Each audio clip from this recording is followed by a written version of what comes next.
All right, Podofgeauxld, welcome back. I'm Brett. I'm here with Mike Grant, the intern, in a remote location, still behind the glass. Big week ahead. LSU beats New Mexico 38 to nothing. I don't think that is the leading topic of discussion tonight. It feels like LSU going on the road for their first test, even though Auburn may not be a very good football team, will be an interesting watch. Mike, what's going on? Ready for a good week of ball, man.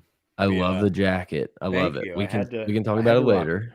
Yeah, we'll get into the Pinehurst, Mid South, Sand Hills, North Carolina discussion.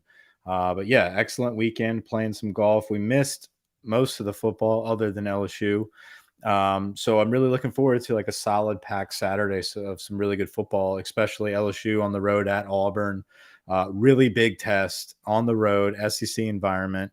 Kind of a unique situation there in Auburn. Might be Harson's swan song. So we'll see. Could Brian Harsin be the first scalp on the wall for Brian Kelly? People are asking. I'm not People asking. are, yeah, Let's make it very clear. Like, we are not asking that, but people are asking, is Brian Harsin's head on the spike? right. So we'll answer yes. Brian Kelly is our Joffrey. I think so. Sneaky. There's another Joffrey in this No, new Game of don't Thrones spoil situation. it. You better Just not saying spoil it that for the me. names are repetitive. Joffrey is back. So Joffrey maybe was second of his name. That makes Can, sense. 200 years, so it could be a little while Eighth in of his between. name. Yeah, maybe, but I don't think this guy is a Baratheon or a Lannister, Sure. Jeffrey Lannister, Yeah. Lancaster, And that was whatever it might Talking be. Thrones. Um, yeah, it was weird, obviously, Mike and I had a little golf weekend at Pinehurst, North Carolina, so it was weird. It was like, "Oh my god, wait, we gotta check the Florida score again," because you're just, like, completely, totally out of the dark. So, we ended up getting home and able to watch the, New Mexico game. Once again, the defense seems to be the story of the day for LSU, outplaying an inferior opponent. Like, it's, like, hard to take away things from this game, but it just feels like this team is still moving in the right direction. And I think, a really good test. Brian Kelly made a point in the press conference this week. This is the first time it's not really gonna be pro LSU that these guys are gonna be playing in this year. So, as much as we can talk about how Auburn's lacking, and it's very possible that Harson's getting fired here, there's another turn that you could say that LSU special teams lets them down again. Their offense, we haven't seen this team play 4 complete quarters yet this year. Do they need that to beat Auburn? I'm not sure. There's just a lot of questions that I'm not ready to say, like, it's a blowout, sign it up. Like, I'm ready to see them answer. It's really cool seeing LSU Gold and listening to Brian Kelly before the New Mexico game saying like that week leading up to it, like, hey guys, this week it's about us. But as the week progressed, it's like, okay, let's blank them. Let's Yeah. let's shut them out. Let's get a zero, right? Like let's do what we're supposed to do, and let's start from the first quarter all the way through, and let's shut them out. And we did. Well, And I think that there's a fine line between, like, respecting every opponent and being like, "No, guys, like, you're LSU, they're New Mexico, go impose your will, go do it." This is not unexpected. I think it was, going back to the LSU Gold, I think it was the Mississippi State, post game where he's like, "Be happy about this, but don't act like you weren't expecting this. Like, Mhm. these are what is expected out of you is to go win every one of these games." I think going into Auburn is another example of that. Like, sure, you should celebrate winning, but, like, this is a business trip. You're going in there to get the job done and come home because that's what you're supposed to do. And he preached that, you have to do your job to the best of your ability to stay accountable for your actions, to do the right things, to follow this path, and things will work out. He talked about how these guys have 3 wins now under their belt, right? Start making it a habit now, a habit of winning. You know how to do it now. So there's no more excuses of, I don't know how to win. You know how to win. You just have to be dedicated enough to follow through with that every single week. So it's exciting to see that progress. They executed their game plan every single drive, no matter what it was. The defense, savage. I love our defense. Our defensive backs are flying around, and we're going to get into that in a second. I think now would be a perfect time to have our weekly segment where we take just a minute to say, damn, I wish Mason Smith was on this team. Yeah, that's gonna have to be we're gonna do that for the next year. We're gonna be sitting here thinking like, "Man, can you imagine that defense with Mason Smith, though?" I'm I glad he's literally back. do it. I do it every day. I literally do it every day, and I was like, "This is a 30-second segment that I will." It's like we'll bring it up every episode, so we might as well tell everyone that we're gonna do it. And, Wingo has done a really good job of filling that Phenomenal. void. There is no replacing Mason Smith. That Yeah, type of potential is you can't tap that in somebody else. But I think Wingo does deserve credit for not stepping in and just being a complete flop. Like, he's actually yeah. been a really good defensive tackle, and Jacoby and Guillory has been getting some solid reps as well. So the defense looks great. I cannot wait to talk a little bit more about Auburn because we got Fouché back. And when Yeah. you've got Joe Fouché, Greg Brooks, and Jay Ward back there, that's some serious tacklers, some serious thumpers that are very versatile, and that's what we're going to need to stop this running attack from Auburn. But back to New Mexico, I thought they all played great. It was really cool seeing Greg Brooks step up in that safety role. Harold Perkins again is just somebody you have to keep on the field, and we finally got to see Seven Banks, Yeah. who is back from his injury. Big bodied guy, looks like a sure tackler. Definitely some great added depth to an ever improving defensive backfield. You're saying sure tackler is like exactly where I wanted to go because I know it was New Mexico. I know this team hasn't played the most impressive schedule, but it feels like this team is the best tackling team that we've had in a while. Like all these dudes swarm to the ball. They're always making their tackles, wrapping up. Like this is just a really fun defense to watch. Yeah, man, and it's a long way from Florida State. Like, it's funny how we Yeah. always like Florida State's like the measuring stick for how we have progressed or regressed or gone back to that opener. And you look at our missed tackling, our poor technique execution against Florida State, and just fast forward 4 or 5 weeks, whatever it might be, we're sitting here with a team that you and I are discussing as the best part of our team, best part of our program right now, and it's because of their sure tackling and execution. Like, Matt House has done a phenomenal job of coaching up this defense, and it's only getting started. They're getting better and better each week. I would love to see that on the offensive side, which I do believe they executed their game plan against New Mexico. It Yeah. wasn't flashy. We didn't win 70-0, but every single play that we went out and they called, we went forward. We had forward progress. We completed passes. We finished runs. We finished blocks. There was some routes that there was miscommunication yet again.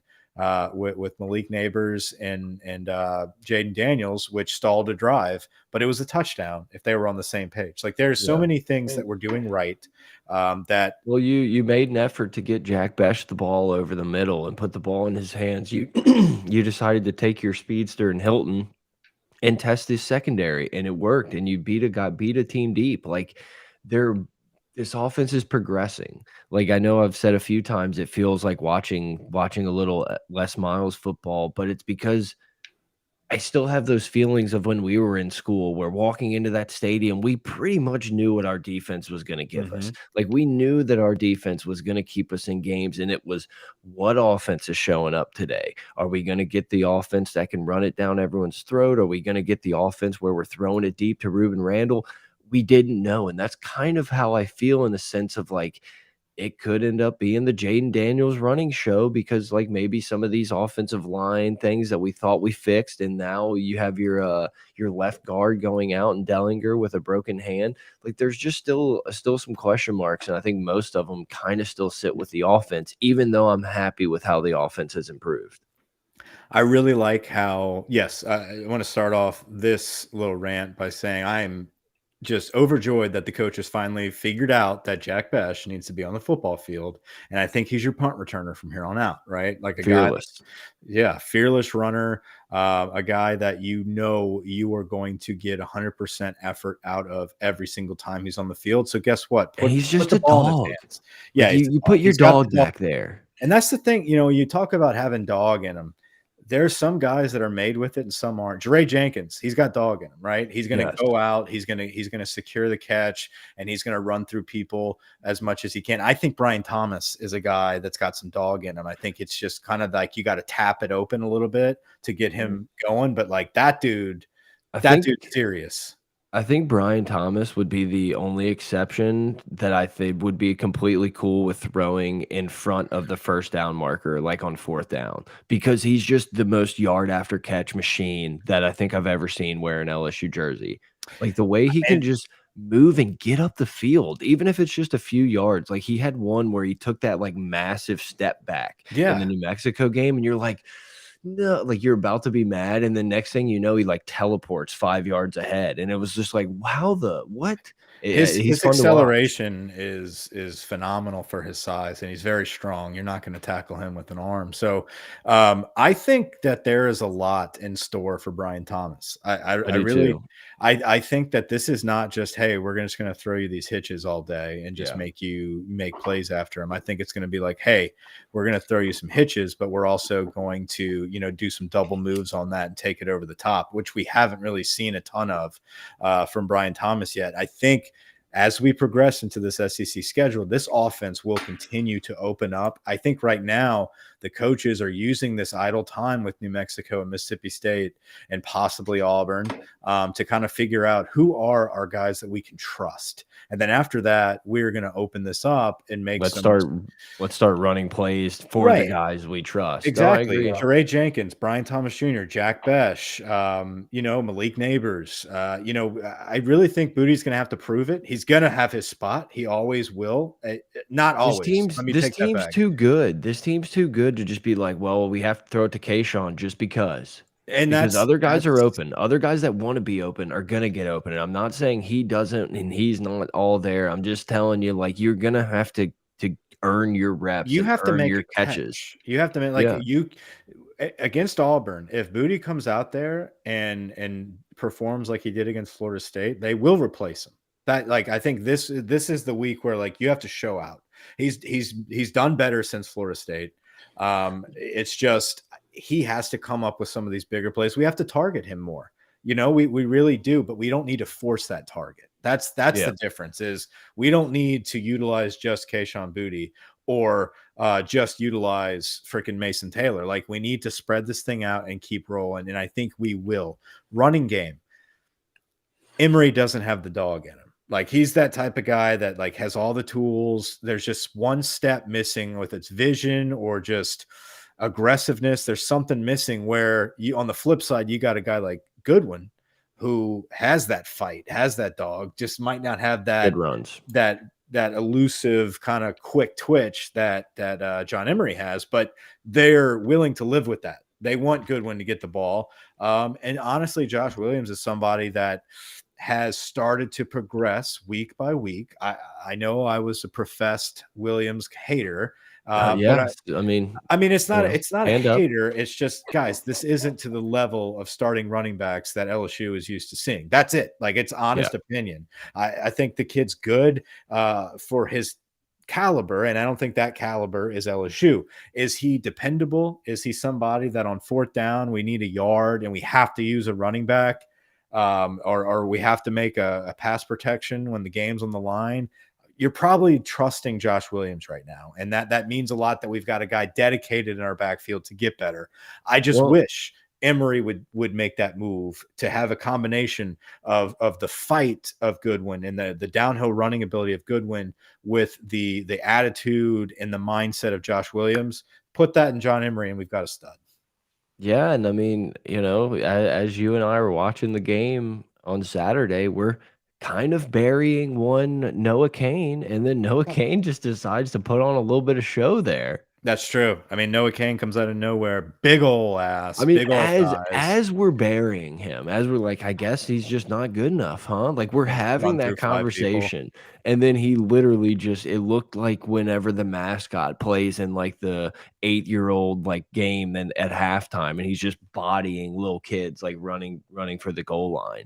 Just it looked incredible. Once again, I know it was New Mexico, but hopefully Noah Kane's a guy that's getting more used to being here and earning maybe earning some more reps because I mean on those couple runs you're just like, oh yeah, this dude could play. Like I'm down for Yeah, this. and maybe that's what he needed. Maybe it was like, hey, let's keep him hungry. We're not going to unleash him until the second half, and he's going to be pissed off. And he was a pissed off runner. You Do know, you think maybe Jayden? Do you think Jayden Daniels or a running back is our leading rusher on Saturday? Jayden Daniels. I agree. I think Jayden Daniels is going to run the ball a lot, which I think we're going to see that all season. I think he's a really good runner. He's probably our best runner right now, unless somebody really steps up and takes it and carries that load. I think Goodwin is getting there, and then of course, Well, I we think get the Goodwin. I don't know injury. that Goodwin's playing. Yeah, he hurt, quote unquote. And I don't think it's a pull. He's got an issue with his hamstring, so you never really know It's never what. good. Yeah, so I don't know. It's a day by day. They say. I doubt he'll play against Auburn. We'll see. Yeah, I don't think he's playing. Yeah, I mean, like we have such a rotation there and they're all pretty much on the same level right now. That playing him injured would not really be a benefit to this team. So I could see it being Josh Williams. Are these backs better than pass running backs like Richard Murphy or Terrence McGee? Not McGee. I think McGee is a guy that could probably. I think if McGee is on this team, he's your number one. Yeah, I could see that. Yeah, I Richard think Murphy. he's kind of like Goodwin. I mean, He's similar to Goodwin, but I like Good runs. Goodwin wouldn't have been like a runs. stud quarterback at Franklinton, like in Terrence McGee was, right? Like he's a lot more versatile. I think Richard Murphy. I think Richard Murphy was kind of similar in a sense to Emory, where it's like, hey, you've got that big playmaking ability, but we're just not seeing it every down that we need you to be an every down back. So Yeah, would show you flashes of being like, oh, this guy's awesome, and then just kind of disappear for a little while. yeah, so I don't know. It's a different, and it's also a different offense. We're in a different day and age where, like, back then, Terrence McGee and Richard Murphy, like they literally they had to be the offense because we were just pounding the rock every single play. We're not asking that of our running backs anymore, so it's a little different. It's kind of like I guess that was like the same time when we had Ford and Hilliard and like we didn't have like I guess Keelan, was he on that team? No, he was earlier. Yeah, he was way earlier. Well, Who not else way, was but on that? Well, there was a year where we had like four. Ridley. I think it was the championship year. We had Ware. Spencer Ware. Ware, that's what I'm thinking. We had Ware, Ford, Kenny. Speaking of high school quarterbacks. Yeah. No, I mean, we had a plethora. Yeah. Like every year, we loaded up at least two guys. No, I'm saying, and then you got like Kenny Hilliard as like your third guy to like fill a class. Yeah, at least one of them was like the All-American running back out of Louisiana. Like, I'm saying, but that's John Emory. It's one of those times, rare times in LSU that we recall that like there's not the guy. Like we had. I mean, we had the same comparing it to that year where we didn't have a guy that year. Like there was. We had the same conversation in 19, and Clyde ended up being a guy. So there's still. You never know. Yeah, you never know when it'll pop. I mean, maybe Emory just needs more time. I don't know. I mean, there was a time that we were predicting what game John Emory took the starting job from Clyde. So yeah, I mean, and I mean, Goodwin is getting good runs, but he's also getting good reps. I mean, like he's a guy that has progressed as well. He's seeing you just kind of trust him to get some yards out there. He gets the tough yards, like you said. He's a tough guy. He's gotten like the third and twos. He's kind of back, or even the second and twos and threes. Like he's pushing the pile and he's also the one that will like run right into the back of your own player and fall. He does. Like you just never know what you're getting. So that's the problem. Do we need to talk about the Dowlinger hand injury and that? Yeah, I don't know. Did anyone talk about the shuffle yet? I'm assuming Frazier and Bradford. I think it's just Frazier. Frazier to left guard, and then Bradford's going to fill the spot. I'm assuming it's Bradford. I didn't see who fills it. And then Frazier's your backup center, maybe. Like who snaps? I'm guessing I think Martinez has been snapping. That's what I meant. I had Martinez on my head. Yeah, Turner and Martinez have been snapping. I know they moved Fitzgerald West to the defensive side of the ball for depth after Mason Smith got hurt.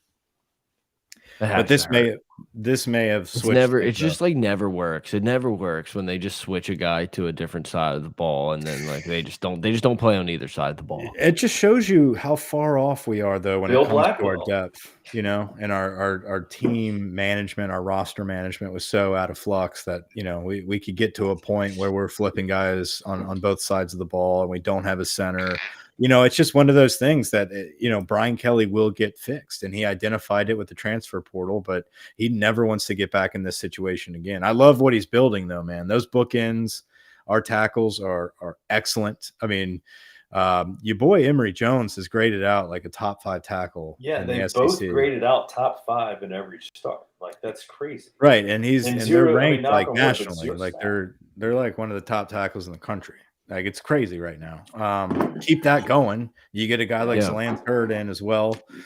You've got good quality depth. O-line's going to be fine. Tight end's going to be fine. Quarterbacks, I believe we're going to recruit good quarterbacks. I mean, hell, we got Walker Howard riding the pine Nuss right back. now. Nuss looked good. I thought Nuss looked good. I liked how he knocked off the rust from He's Southern. back.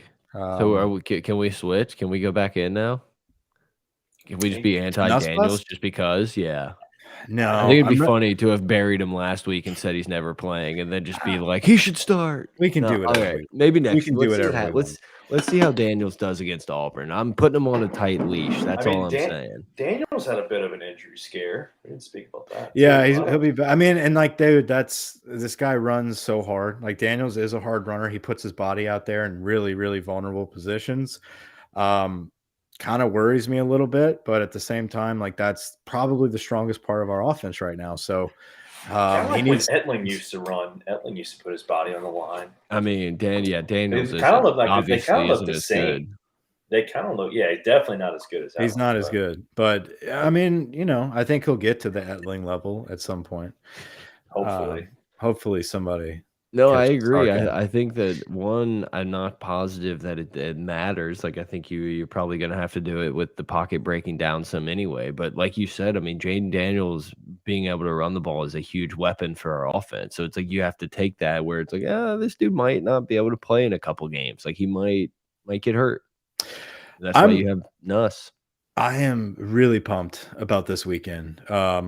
It's a fun football weekend. It is a fun football weekend. I mean, dude, Auburn's one of those teams. I don't care if they suck. I don't care if they're the greatest team, you know, ranked number 1. It's a very similar game every time we play them. It always is one of those tight games, and either we pull away or it comes down to a field goal. So I think in this situation, it is a big test. I don't care how shitty they look on paper.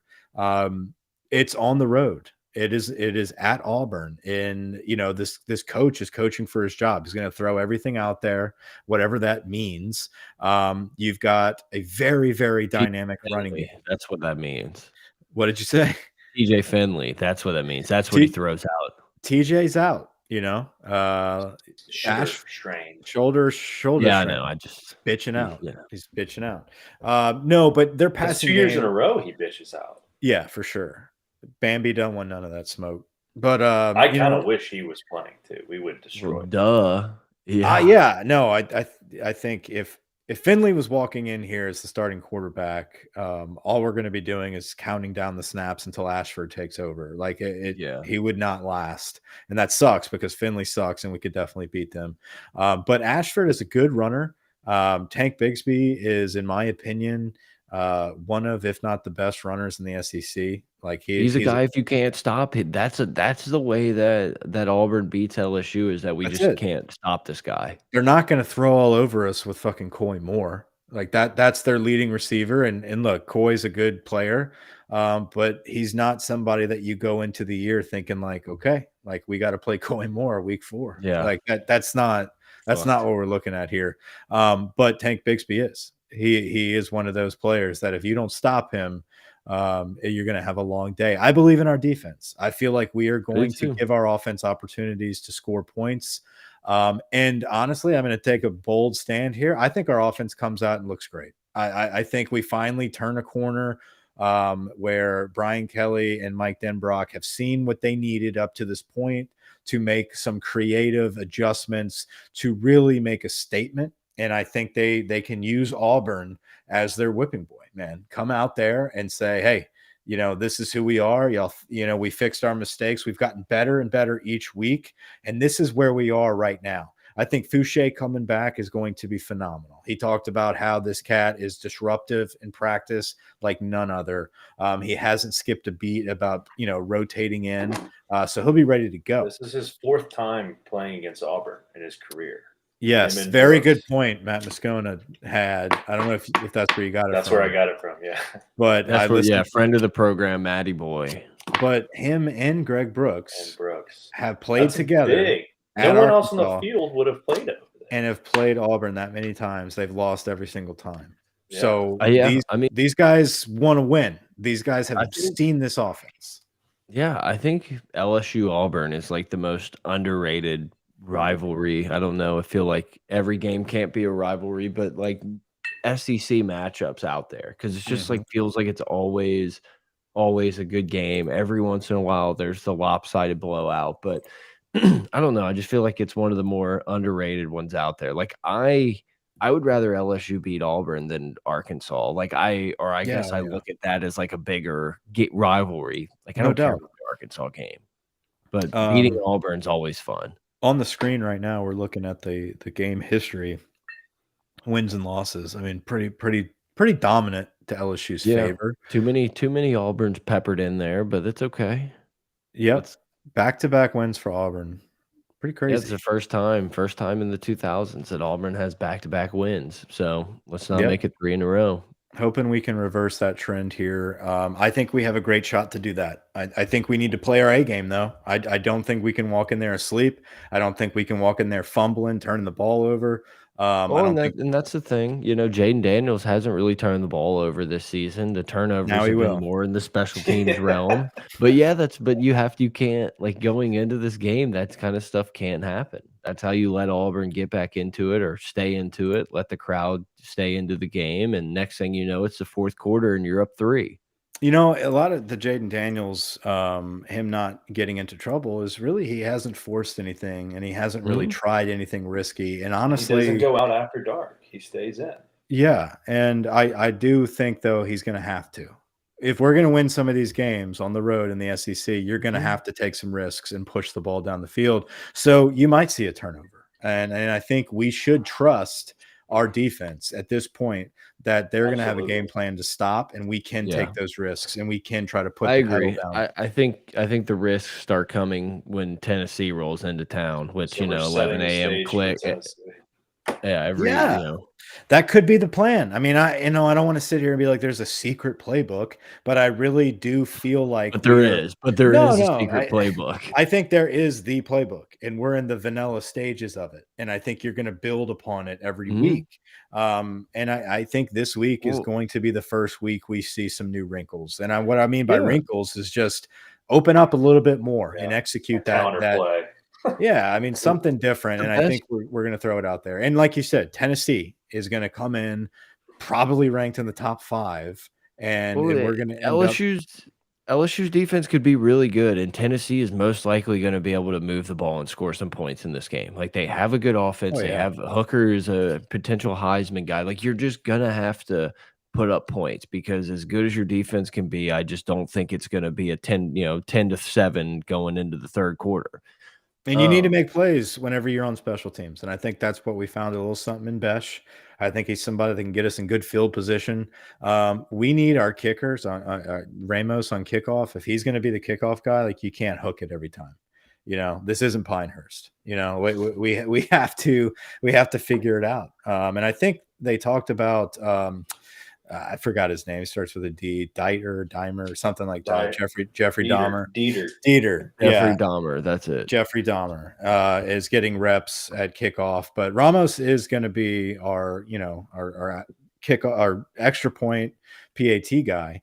So I don't know. We got to sharpen up special teams. That's for sure. Yeah. What I was gonna kind of talk about whenever you talked about the offense is, hopefully the Denbrock is that type of coordinator that's starting to show more things. And then once we play in the games that you really feel like you need to win and the bigger games, you start putting out some looks that guys will be like, oh, I saw this on film. I know what they're going to do. And that's when you run something different and you start building on those plays like you talked about. And that's where like really good play callers end up like winning big games and the offenses keep getting better as time goes on. So I'm holding out hope that we see that. I think we will, and the reason I think that is just a lot of it has to do with watching LSU Gold. Like, to be honest, to see see how they prepare each week for the game, so professionally, and then what they plan for is how they execute, and then that's the results they get. And it's like everything he's doing with this team is coming to fruition each and every time they implement something or try to fix something. It happens. So if we go into Auburn with, and like I said earlier, man, it's very similar to Mississippi State. You have a one-dimensional offense. Mississippi State was an air raid. We figured it out. We shut it down. Auburn is way more of a run-heavy team. If they have to resort to passing the ball, we'll be fine. Their running game, and specifically Bigsby and the quarterback, are very dangerous and hard to stop. If we figure that out, we will win this football game. That's it. Like, because I do believe that their defense is SEC caliber. They are much like Mississippi State, in my opinion, where a lot of people might give them flack, like, oh, Auburn's defense is what it is. They've got dudes. Auburn always has playmakers on that side of the ball, and at any given Saturday, they can turn it on and make plays. We're going to have to do a good job of not having mistakes, keep us mistake-free, run our system how we're supposed to be doing it execution-wise, and then have a great game plan to stop the run. And we should win this game, not convincingly, because it is a good opponent. SEC, I don't know, but I don't know that walk away with a victory for sure. I don't know that Vegas loves LSU, and Vegas still has this as almost a double-digit game in LSU's favor. And I think what I'm saying is that's more of an anti-Auburn thing than it is a pro-LSU thing. Yeah, absolutely. I agree. And I think it's going to be a tight game. I mean, 9 points. Yeah, I could see that. I could see it being less. I don't see it being a lot more than that, is my point. I think LSU should go in and win this game by 17, 20 points. Am I going to be shocked if LSU's up a touchdown in the fourth quarter? No. Am I going to be shocked where I'm like, oh my God, Jack Besh, please just catch this punt and give our offense a chance? No, I'm just not. Yeah, you never know. I'm not gonna get Florida Stated again. I'm not gonna just be totally shocked when our team is not the best team in the country tonight on Saturday night. But I do believe we're going to see a very, very hungry, a very anxious, excited LSU football team that's going to come out and perform really well. Fouché's return on defense is enormous. First true road game.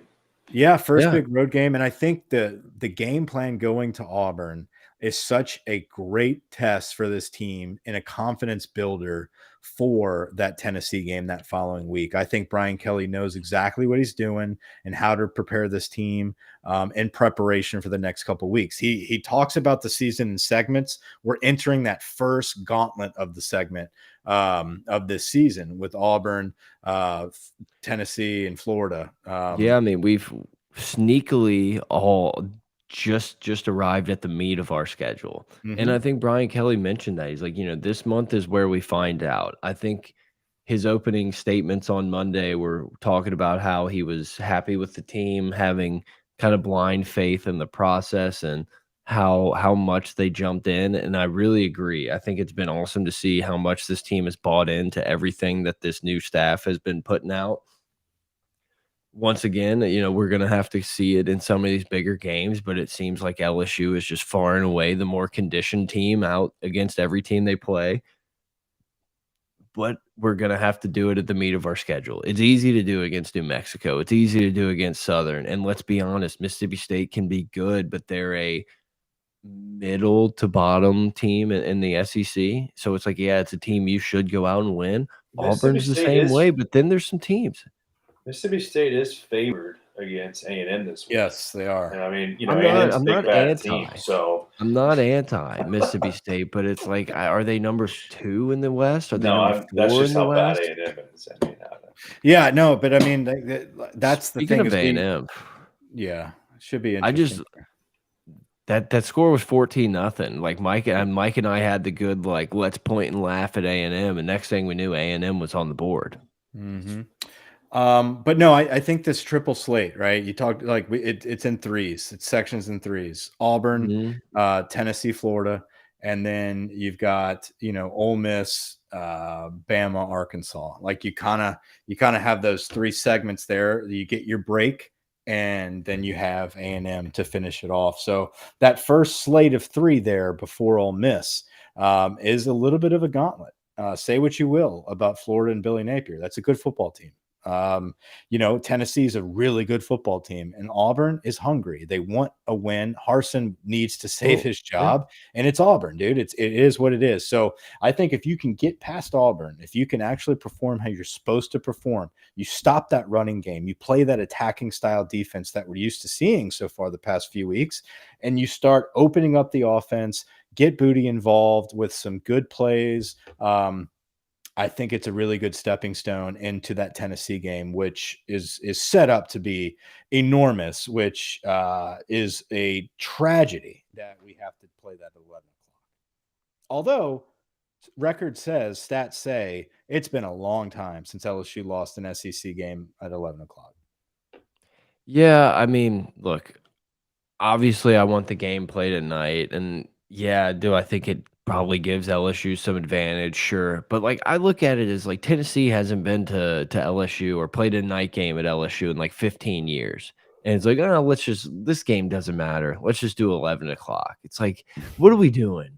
What are we doing, guys? And like, I didn't want to be the pitchfork Twitter mob, like adding Gary Daniels and CBS and being like, you guys suck, but it's like they do. We gotta figure something out. Like, we cannot have that game, and I understand that they wanted #1 Georgia on their primetime, whatever, SEC network, but, like, who are they playing? It's Georgia. It's Auburn. Auburn. Wow. So possibly fresh interim coach, Auburn. Yeah, but I don't know. You got to think Tennessee is going to be ranked really high coming into our game. Put us on SEC Network at 8 o'clock. Like, do something, but like not 11. It's but just, it sucks. And thinking about it though, it comes down to coaching and the comfort factor. If you got to play at 11 a.m. kick, who is going to coach your players and prepare them enough for that early start?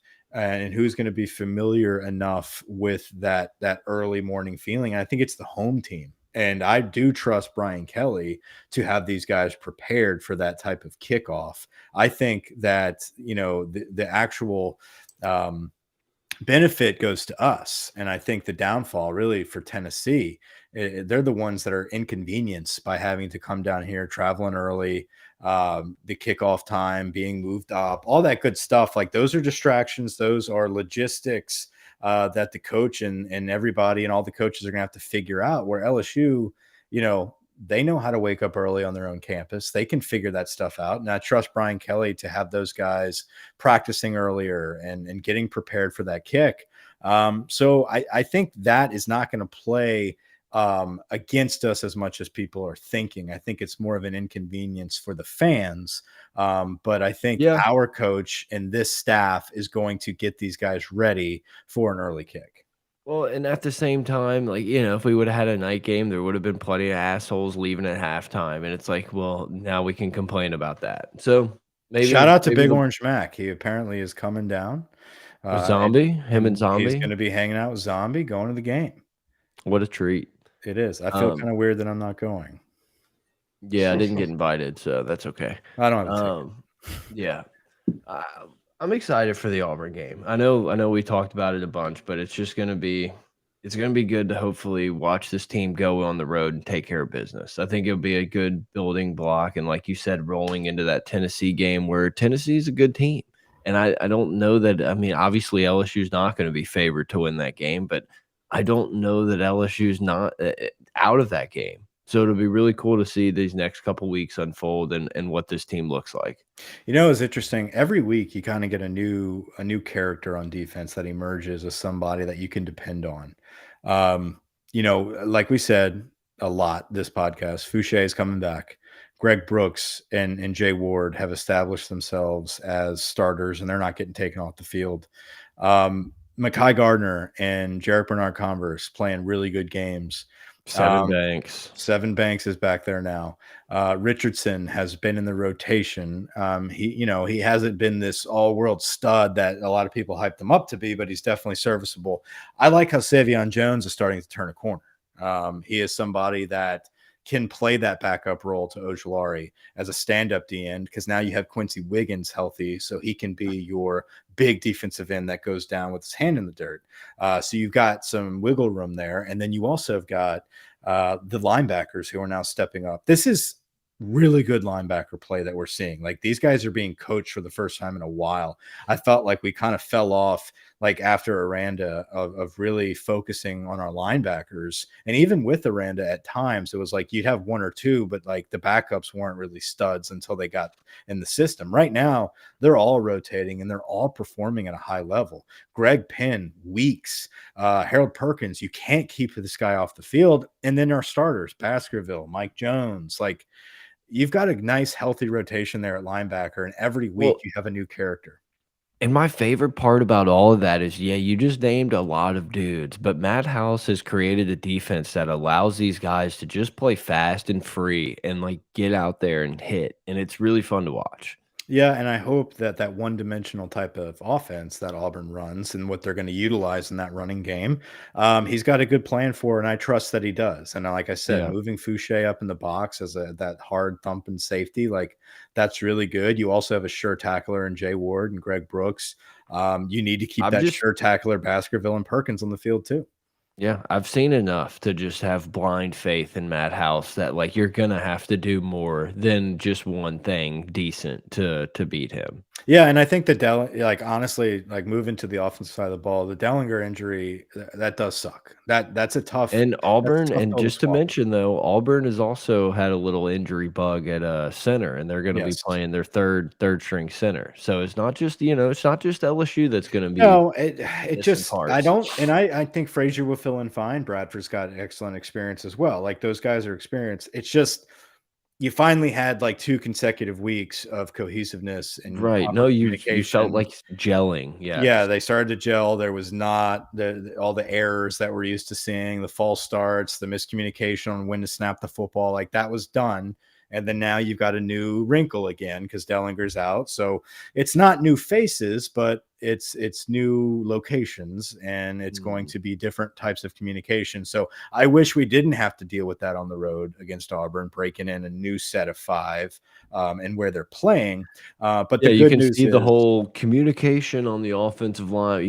There was a loud stadium. The communication wasn't yeah, there. Like, you can already see that. right, and that's the problem, is, like, I don't want that to be a built-in excuse, and you already Yep. know it kind of is. After we've gone over that hill, we might be regressing back. So that's a little bit of a worry. Other than that, though, I really think our offense matches up well. I think we should be able to run the football. I wish Goodwin was back for that hard running ability, but it's time for our other guys to step up. Hopefully Kane is still hungry. Booty comes back. I think hopefully he's hungry as well to get the ball in his hands. It's time for him to break out, right? Like, it's time for him to really make a name for himself. He's been very quiet. Yeah, we called the Bolitnikoff and this many yards and this many touchdowns. It's like, it's time. We got to Yeah, get and on I think it schedule, my will. friend. I think he will. I think this is the week that him and Jayden Daniels are going to be on the same page. I think that it'll be explosive.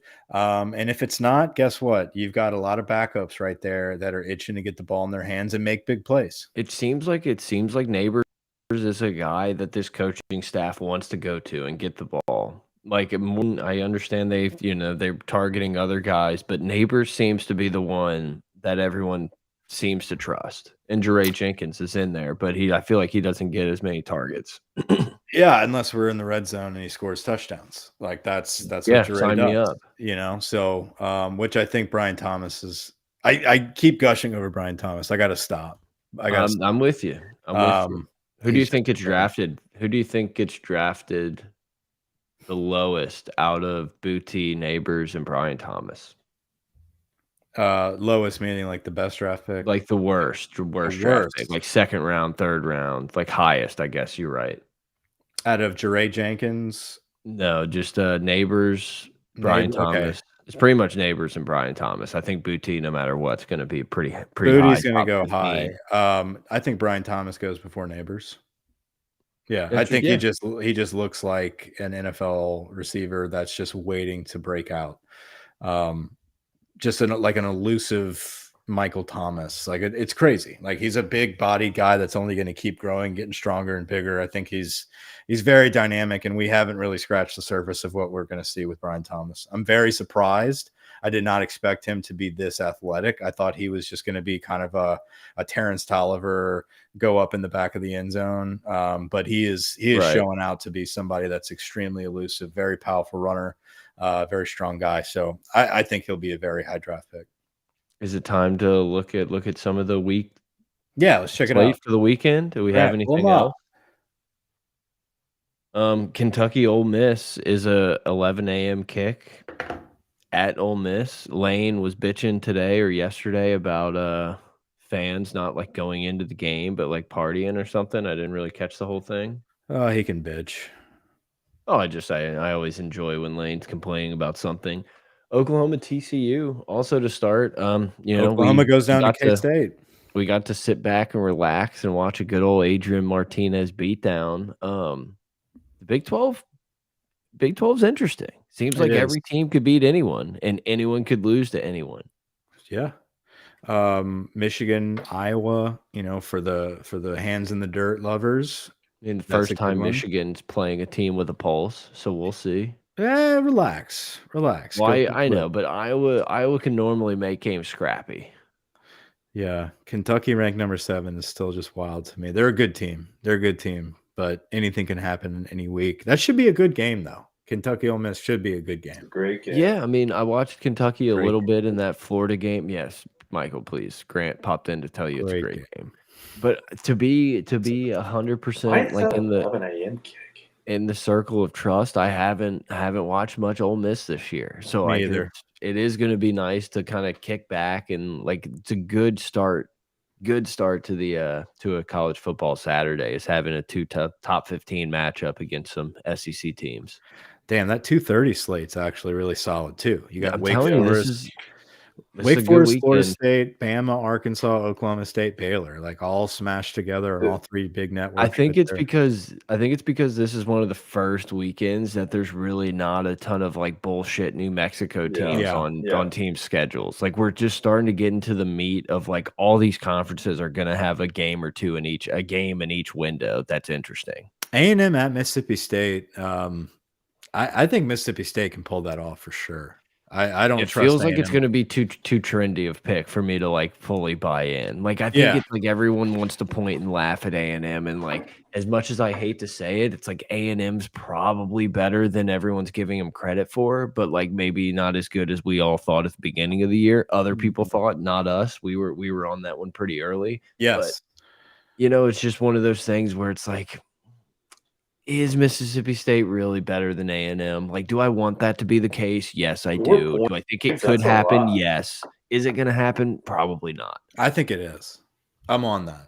I'm going to coin Mississippi State beats A&M. God, wouldn't that be nice for that game to end? Mississippi State wins, leading into LSU Auburn. That'd be fun. North Carolina State Clemson is a really good game. That's a solid game. That's overtime. I was going to say NC State Clemson's a night game, right? Yeah. 6:30 over here. Is Clemson?